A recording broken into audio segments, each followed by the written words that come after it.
सँग संवादको लागि जोडिनु भएको छ विश्लेषक युवा नेता पुण्य गौतम दाई हुनुहुन्छ। दाई नमस्कार, सम्पूर्ण मिडियामा स्वागत छ तपाईलाई। धन्यवाद। यतिखेर अलिकति चाहिँ सामाजिक सञ्जालमा तात्तिने गरी भनौँ न, यो चाहिँ समला राईको जुन हिसाबले उहाँले चेतवानी दिनुभयो, त्यस पछाडि हर्का साम्पाङले रातारात पोस्ट गर्नुभयो, फेरि बरु भात खानुहोस् मेरो टाउको नखानुहोस् भन्ने टाइपको चाहिँ अब उहाँलाई पनि एकदमै तनाव भएको जस्तो आयो। र त्यसपछि कडा रूपमा चाहिँ उहाँले के भन्नुभयो भने तपाईँको चाहिँ अब यो किसिमको रोइलो गर्ने हो भने हामी साधारण सदस्य पनि नरहने गरी चाहिँ खारेज गर्न सक्छौँ भन्ने हिसाबले स्ट्याटस उहाँले लेख्नुभयो। यो भनाइले कसरी लिनुभएको छ तपाईँले?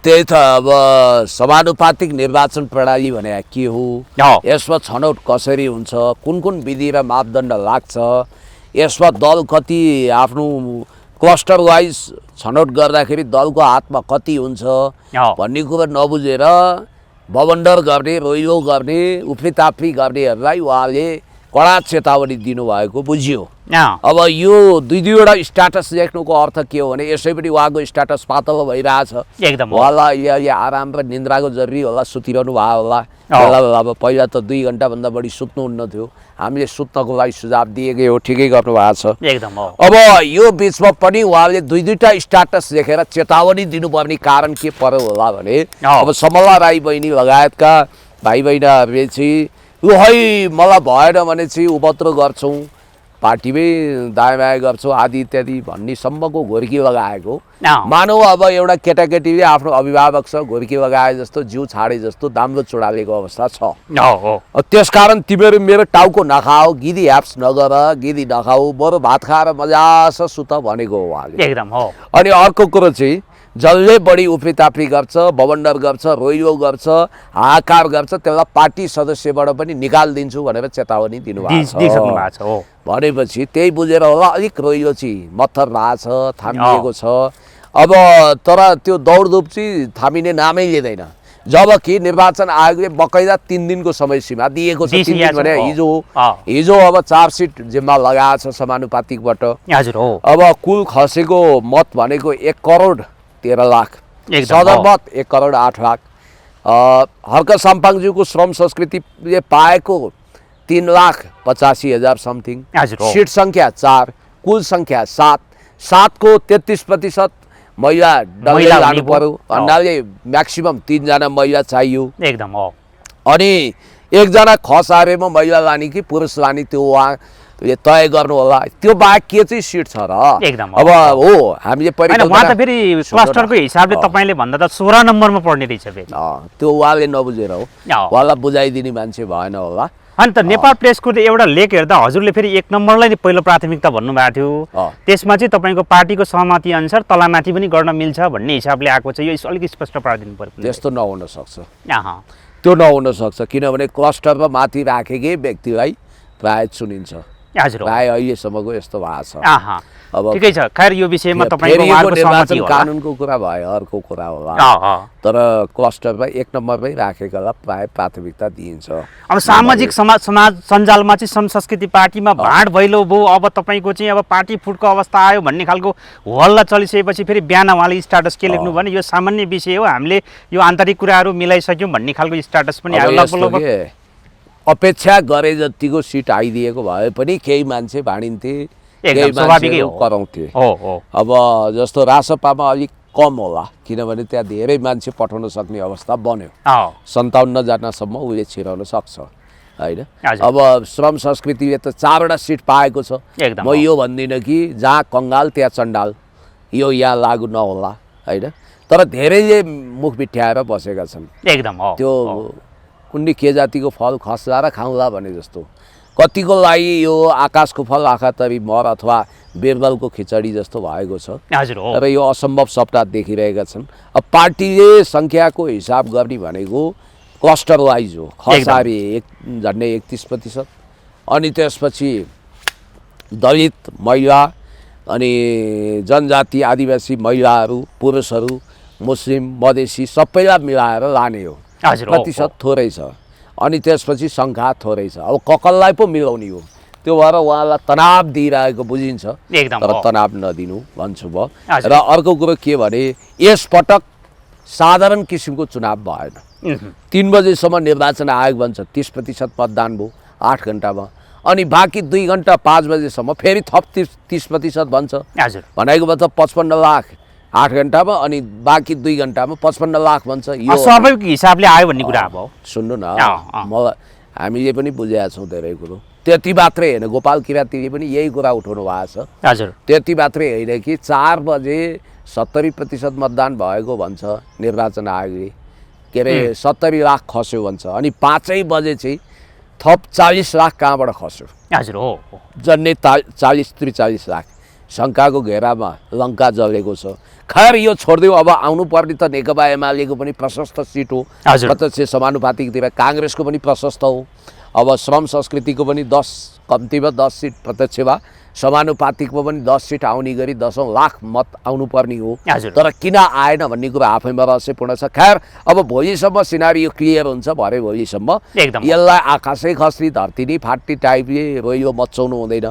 फेरि राजनीतिमा पदै नभइकन समाप्त हुने सोच राख्ने भनेको कमजोर मुटु भएका, कमजोर आत्मविश्वास भएका मानिस हुन्।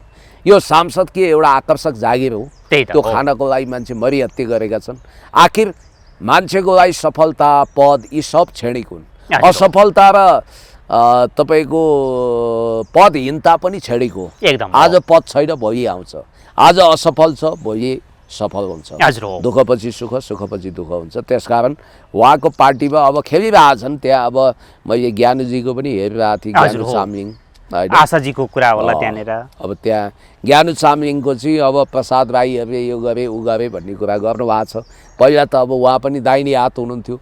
यस्ता सानातिना कुरामा इमोसनल हुनु हुँदैन। यसै पनि कम्तीमा तपाईँको भनौँ न समानुपातिक भनेपछि पिछडिएको वर्ग त्यहाँको चाहिँ मुद्दा उठाउन सक्ने मान्छे चाहिँ पठाउनु पर्यो। अब सांसद सङ्ख्या 400-500 हुन्छ भन्ठान्नी होइन, न्यूनतम संसदीय चेतना नभएको, राजनीतिक चेतना नभएको, आफू सांसद भएको थाहा नपाएर म संसद हुँ भन्ने बेइज्जती मान्छे पठाउनु भएन।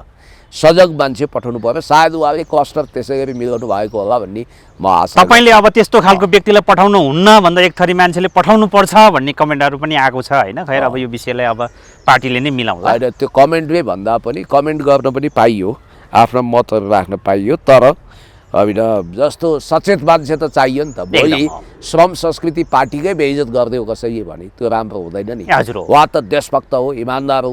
तुइन विस्थापित गरेर त्यहाँ झोलुङ्गे पुल हाल्नुपर्छ भनेर इमान्दार प्रयत्न गर्नुभएको छ। त्यसकारण त्यो कुरामा पहल लिने मान्छे, उहाँलाई साथ दिने मान्छे चाहिएन र देश अन्त विकास समृद्धिको पक्षमा हिलोबा चटाइमा गुन्द्रीमा बसेर उहाँले जे जति योगदान गर्नुभएको छ, अब झन् योगदान गर्ने कुरा उहाँले सोचिरहनु भएको छ। पक्कै पनि पुण्य दाइ, जस्तो अब पछिल्लो समय घटनाक्रममा एकदमै उहाँ बोल्न थाल्नु भएको छ। अब इनिसा किशोरी 16 वर्षीय किशोरीको चाहिँ एउटा सामूहिक रूपमा बलात्कारपछि हत्या भयो भन्ने खालको कुराहरू आउँदै गर्दा हर्का साम्पाङजीले तत्काल पक्राउ गर्नु, कारबाहीभन्दा कडा कारबाही गर्न सकेन भने यो सरकारको कुनै पनि औचित्य रहँदैन, दण्डहीनता मौलाउँछ भन्ने हिसाबले उहाँले स्ट्याटस लेख्नु भएको छ। त्यसको कटाक्ष गर्दै फेरि तपाईँको पक्राउ परिसकेको मान्छेलाई स्ट्याटस अब बुझेर लेख्नु भनेर यता हाम्रो फेरि पत्रकार जगतका चाहिँ पत्रकार मानिने भोजराज थापाले कटाक्ष गर्नु भएको छ। के कटाक्ष गरेछन् उहाँले तपाईँको चाहिँ अब यो बुझेर मात्रै उहाँ पक्राउ परिसक्नु भएको छ, जुन पाए त्यही चाहिँ स्ट्याटस लेख्नु हुँदैन, बुझेर मात्रै गर्नु भन्ने हिसाबले उहाँले कुराकानी गर्नु भएको छ। यस्तो हो के अब क्रियाको प्रतिक्रिया दिन पाइन्छ होइन। लामो जिब्रो निकालेर, लामो घाँटी तन्काएर, ब्रेक डान्स गरेर कसरी दिने त्यो उहाँहरूको कुरा हो। सायद हर्क साम्पाङज्यूले भन्न खोजेको के होला भने थप कोही अपराधी छ भने त्यसलाई पनि पक्राउ गर्नु पर्यो। पक्राउ खाइसकेकाहरूले त खाए भन्ने होला। अब अपराधीलाई पक्राउ गर्नुपर्छ भन्ने कुरो त ठिक हो नि। अपराधी कसैको दाइ हुँदैन, भाइ हुँदैन, दिदी हुँदैन, बहिनी हुँदैन। अपराधी भनेको अपराधी हो। त्यसलाई आकाश पाताल, धोई पाताल, यत्र तत्र सर्वत्र 3 त्रिलोक 14 भुवनमा खोजेर भने पनि कारबाही गर्नुपर्छ। तपाईँलाई मैले सम्झना दिउँ, मैले यस्ता विषयहरूमा, सामाजिक विषयमा अहिले होइन 2016देखि नै बोल्दै आएको। भीम लिम्बुजी साक्षी हुनुहुन्छ। रिना हत्याकाण्डको विषयमा हामीले बुलन्द आवाज गरेको हुनाले त्यतिखेर उनको श्रीमान भनौँ नेपाललाई कारबाही भयो, गोविन्द नेपाललाई, तपाईँलाई थाहा छ भन्नाले। अब यस्ता थुप्रै सामाजिक विषयवस्तुमा बोलियो।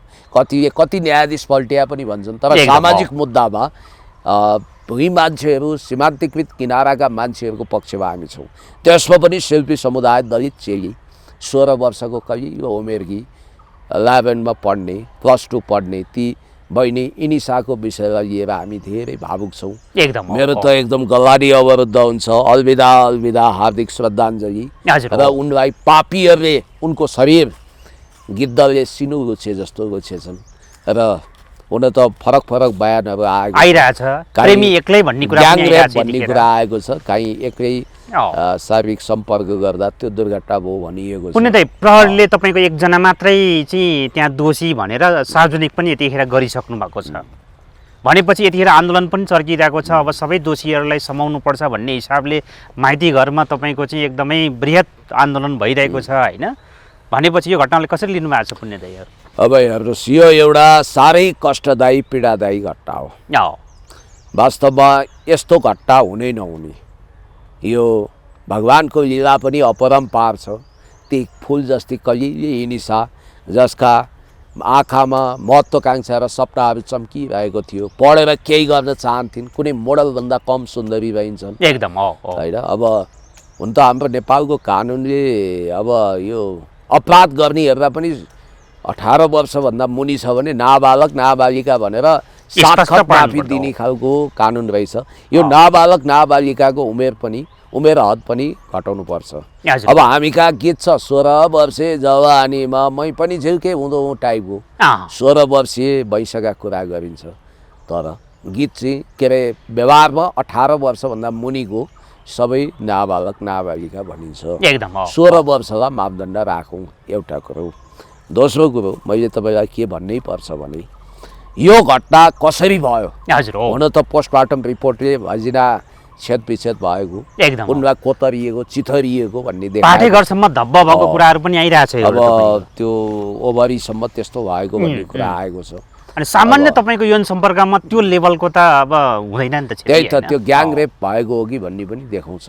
र उनीहरूको आफन्तले पनि त्यही भनेका छन्। परिवार नियोजनका अस्थायी साधनहरू छरपष्ट भएको कुरा देखिन्छ।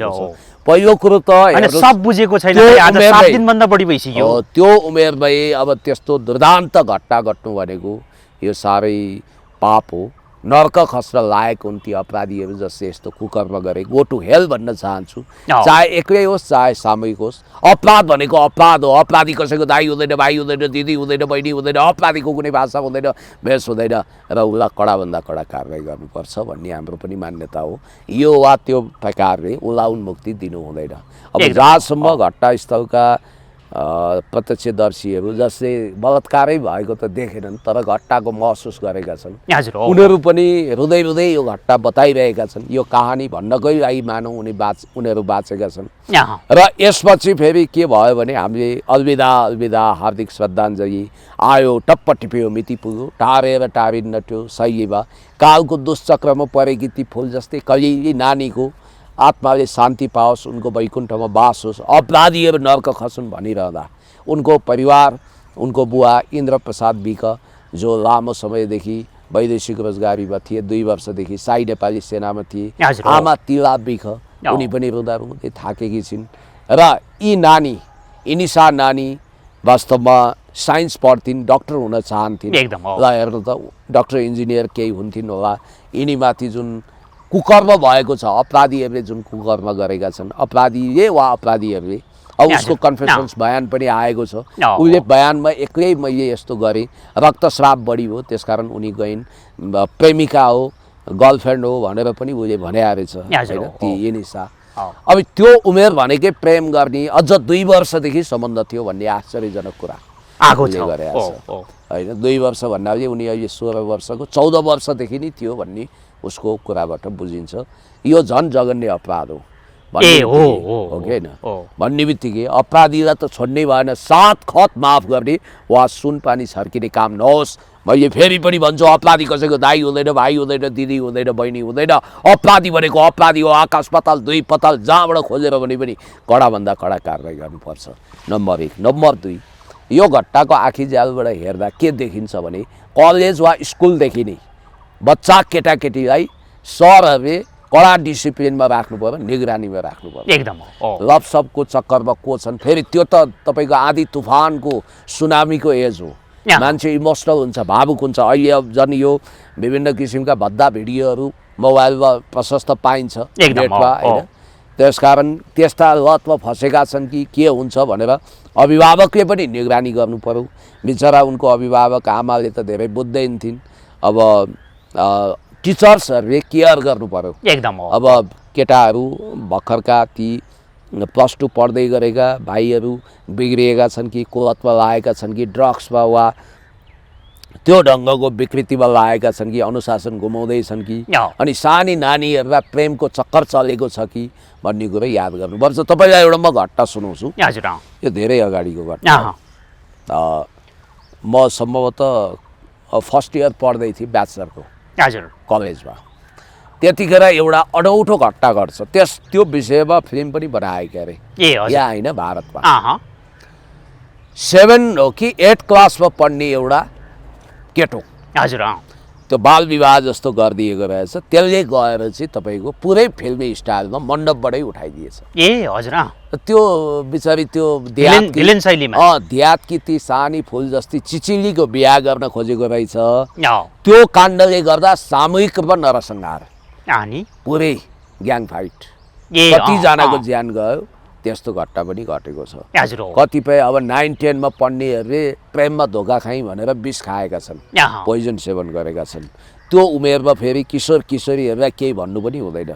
यहाँ कमल पोखरी दिल्ली बजारतिर डेरा गरी बस्ने एउटा मध्यम परिवार, मध्यमवर्गीय परिवार, न्यून वेतनिक परिवारको एउटा सानो छोरा हो कि छोरी हो मैले भुलेँ।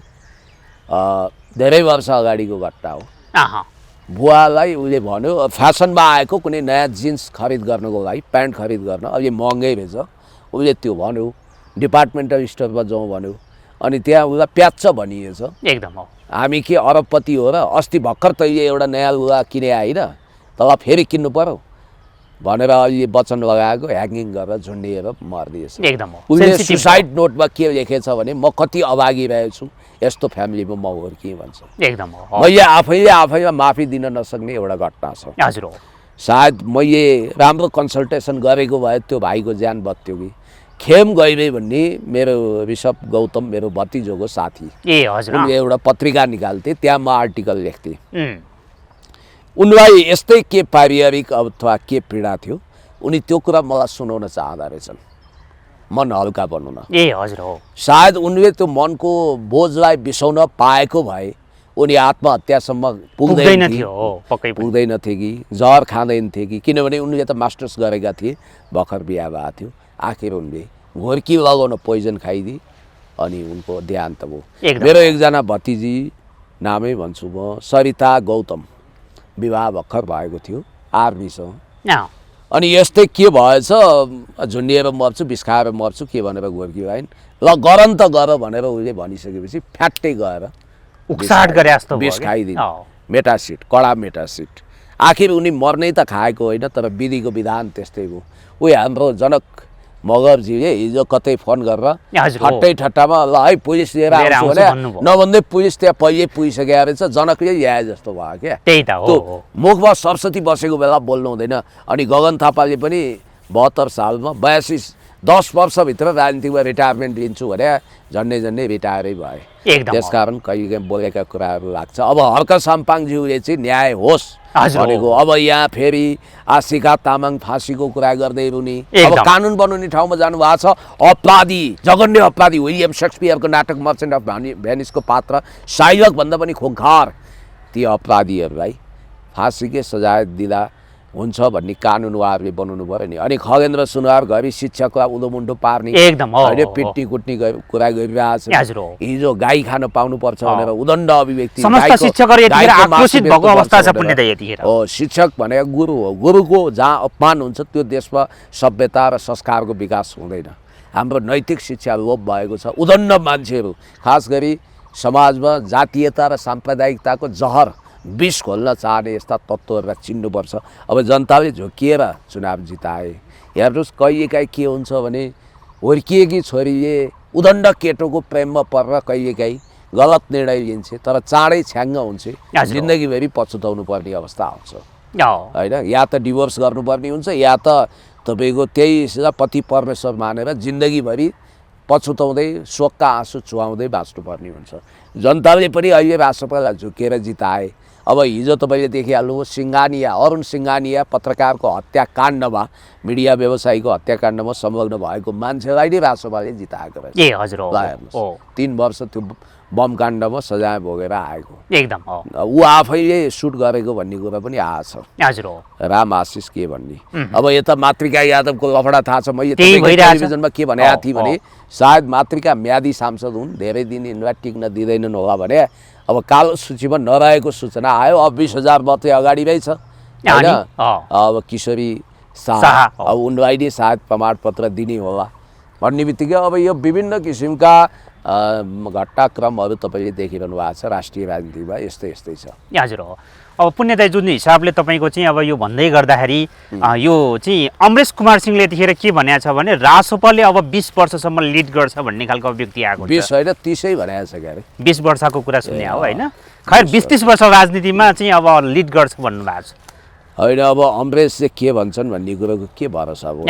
उनले पनि यो पटक अन्तिमचोटिको लागि चुनाव जिते जस्तो लाग्छ मलाई। हजुर 20 वर्ष होइन, म यति कुरो भन्छु कि 2 वर्षपछि दुर्दशा देखिन्छ, हालत देखिन्छ होइन। उहाँले भनेको भविष्यवाणी त मिल्यो त फेरि एक हिसाबले तपाईँको सधैँ काम मिल्छ। त्यो त अब उनले भविष्यवाणी भन्दा पनि शक्ति केन्द्रको आडमा शक्ति केन्द्रको सूचनाको आधारमा भने होला। कतै यो 20 वर्ष पनि मलाई त्यही लाग्छ तपाईँको चाहिँ अब शक्ति सूचना केन्द्रको आधारमा केन्द्र पनि त फेल खान्छ। शक्ति केन्द्रले उचाल्न चाहेका मान्छेलाई सधैँ उचालेर सम्भव हुन्छ। एउटा मात्रै शक्ति केन्द्र छ। तपाईँ हेर्नु होला जब भारत र चीन अप्ठ्यारो पर्छ नि, अब यो त प्रो अमेरिकन सरकारको रूपमा जान सक्छ, प्रो वेस्टर्न। अब यो वा त्यो रूपमा एसपिपी भने पनि नभने पनि त्यही प्रकारको मिलिट्री सैन्य रणनीति सहितको यिनीहरूले योजना रणनीतिक सम्झौता गर्न सक्छन्। विदेशी सेना यहाँ आउन सक्छ होइन, अमेरिकन ट्रुप्स अथवा नाटोको ट्रुप्स आउन सक्छ। फेरि तिब्बतको लागि नेपाललाई एउटा द्वन्द्व भूमिको रूपमा प्रयोग गर्न सक्छन्। नेपालले असंलग्न परराष्ट्र नीति र पञ्चशीलताको मान्यता भुलेको छ। भोलि आसन्न त्यो सङ्कट आउँदाखेरि कम्युनिस्टहरू, देशभक्तहरू, दरबारियाहरू सबै एक ठाउँमा आएर फेरि अर्को आदि तुफान आन्दोलनको नहुला भन्न सकिँदैन। अब मित्र राष्ट्र पनि हैरान भइसकेका छन्, भारत चीन। त्यसकारण मलाई जहाँसम्म लाग्छ अब पण्डितहरूले त अनेक आकलन गर्छन्। पञ्चायत कम्तीमा 150 वर्ष टिक्छ पनि भन्थे, हो। बौद्धले आकाशमा चन्द्र सूर्य रहेसम्म टिक्छ भन्थे। फेरि लोकतन्त्र आउनु पर्यो एकदम। राजाले शासन लिएको बेला राजाले 50 वर्ष कम्तीमा 4 पुस्ता शासन गर्छन् भनेर त्यतिखेर भनेकै हो। 58 सालमा टेक ओभर गर्दा एक पुस्तै टिकेन भनेपछि अब फेरि राजा राजा भनिरहेछन् मान्छेहरू होइन। राजाको आवश्यकता देखिरहेछन्। अब यो अवस्थामा हेर्दाखेरि अमरेश कुमार सिंहले के भन्छन्, अब उनी के थिए हिजो आज के छन्, भोलि के हुन्छन्, कसलाई के थाहा टुङ्गो छैन हो। तर समयको भावसँग चाहिँ हिँड्ने मान्छे हो होइन। समयको भावमा हिँड्दाखेरि कहिलेकाहीँ नराम्रो सब बाढीले बगाइदिनु पनि सक्छ। किनभने अवसरवाद क्षणिक रूपमा टिक्छ, तर राजनीतिमा स्थिरता, अडानता, दृढता सधैँ टिक्छ। अब दृढताको नाउँमा, स्थिरताको नाउँमा परिवर्तनको वेगलाई, पश्चातलाई सुन्न सकेन भने चाहिँ त्यो असान्दर्भिक हुन्छ।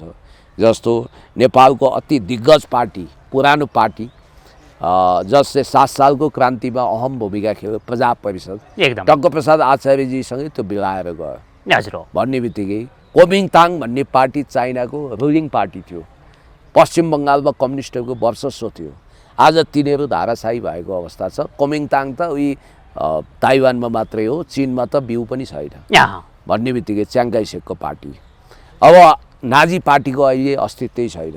पार्टीहरू इतिहासको क्रमअनुसार अब नेपालमा पनि कहिले बाबुरामले नयाँ शक्ति जन्माए, डाक्टर देवेन्द्रराज पाण्डेले लोकदल जन्माए। इतिहास साक्षी र गवाही छ कि भारत गइराख्नु भएको छ होइन, केही कारणहरू छ त्यसमा पुण्यदायी।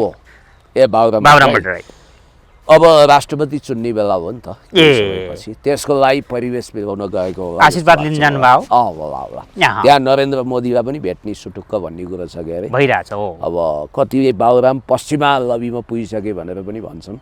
अब सुशीला कार्की स्ट्रङ क्यान्डिडेट पनि भन्छन्। अब मैले बिहान हल्ला के सुने भने सुशीला कार्की, गोविन्द केसी यी दुई मध्ये अथवा सन्दुक रोहित कोही राष्ट्रपतिमा फेट गरिन्छन् भन्ने सुनियो। अब त्यसमा पनि सभामुखमा खिचातानी गर्ने कुरै भएन, इन्दिरालाई बनाउने होला। अब महावीर पुनलाई एउटा शक्तिशाली मन्त्रालय वा उपसभामुखको भूमिका सुम्पिने होला। 2/3 चिन्ता गर्नै परेन। महावीर पुनजी बाहिरको मान्छे होइन, उहाँ अर्कै मान्छे हो। अनि किशोरी शाहको अब लगभग असामान्य तुफान नआएमा हजुर हो। आउने सम्भावना पनि छैन, किनभने सर्वोच्च अदालत आफैले ब्ल्याकलिस्ट होइन हटाऊ भनेर भनिसकेपछि एकदम। आज निर्वाचन आयोगको सल्लाह छ। अब ब्ल्याकलिस्टमा नपरेका मान्छेलाई विजेता सो त भइहाल्छ फेरि। विजेता घोषणा गरिहाल्छ। उता ज्ञानेन्द्र साई फेरि तपाईँको चाहिँ अब अलिकति उहाँ पनि तम तयार जस्तो कुराकानी एकदम गरिराख्नु तयार त अब दलको नीतिले दिँदैन। फेरि उनको कन्डिसन छ नि त, भएको छ। संवैधानिक राज संस्था अनि ए, हिन्दू त्यसपछि राष्ट्रको हिन्दू कुरा राष्ट्र, हिन्दू अधिराज्य भन्नुभएको छ। अधिराज्य भन्ने बित्तिकै किङडम हो, त्यहाँ राजा हुन्छ हो। यो कुरा गरेको हुनाले राष्ट्रपाललाई 2/3 अहिले चाहिए पनि छैन। यो कसले भ्रम फिजायो? राष्ट्रपाललाई किन 2/3 चाहियो? उसले प्रमुख प्रत्यक्ष कार्यकारी राष्ट्रपतिको प्रावधान राख्न चाहँदैन, प्रधानमन्त्रीको प्रावधान राख्न चाहँदैन, किनभने राष्ट्रपतिवालालाई पनि प्रत्यक्ष निर्वाचित कार्यकारी प्रधानमन्त्रीवाला दुवैको बिचमा खेलेको छ। राजावादी र गणतन्त्रवादी बिचमा खेलेर उसले यत्रो भोट कमाएको छ। अनि अर्को कुरो, ऊ आफै पनि उसका प्रतिनिधिहरू भोलि राष्ट्रपति वा प्रधानमन्त्री हुन्छन् भनेर ढुक्कै हुन ऊ सक्दैन। अहिले पो लोकप्रियता छ। लोकप्रियता भने त हिउँझै पग्लिने कुरा पनि हो। हिजो कोही थियो बाबुराम होइन, ओछ्यानको मुद भन्छ नि होइन, त्यस्तै त लगभग पिसाबको न्यानो भने जस्तो। अनि त्यसपछि अर्को कुरो के भने यिनीहरूले संघीयता, धर्मनिरपेक्षता, गणतन्त्र फेर्ने होइनन्। अनि के को लागि चाहिँ 2/3 त प्रत्यक्ष कार्यकारी ल्याएर शासकीय स्वरूप फेर्ने होइनन्। त्यस कारणले गर्दाखेरि यिनीहरूको यो फन्डा हो। उनीहरूलाई 2/3 नहुनु नै राम्रो छ बरु। एकदम हो। कुनै त अन्तिममा जस्तो भनौँ न, बालेन शाहले यतिखेर तपाईँको चाहिँ कर्मचारी सङ्गठन लगायत चाहिँ विद्यार्थी सङ्गठनहरूलाई पनि सबैले खारेज गर्ने भन्ने खालको कुरा आएको छ। यो स्टन्ड हो कि यो तपाईँको हुन सक्ने कुरा गर्नुभएको? यो आदर्श कार्यान्वयन हुने, व्यवहारमा जाने हो नि त, यसलाई अन्यथा भन्नु हुँदैन। तर यो फगत दलहरूलाई साइजमा ल्याउन गरिएको एउटा प्रयत्न हो। त्यही त, यता बाचापत्र टन्नै छ, काम गर्नुपर्ने धेरै छ। देशमा अराजनीतिक भर्ती केन्द्र बन्ने हो भने बेग्लै कुरा हो। जस्तो तपाईँलाई म भन्छु, अब बरु एउटा नियम ल्याए हुन्थ्यो नि, गैर राजनीतिक फिल्डका मान्छे राजनीतिमा आउन नपाउने। अब यो नियमले त उहाँहरूलाई नि छेक्छ। त्यही त फेरि हो। सोब्युलाई राम्रोसँग तपाईँले परिचालन गर्नु भने प्राय सरकारी कलेजहरूमा त्यहाँ हुने अब सरकारी दादागिरीलाई त्यसले रोक्छ, विद्यार्थीको गुनासो त्यसले सुन्छ। अब पछिल्लो समय विकृति आयो, त्यसलाई प्युरिफिकेसन पो गर्ने हो।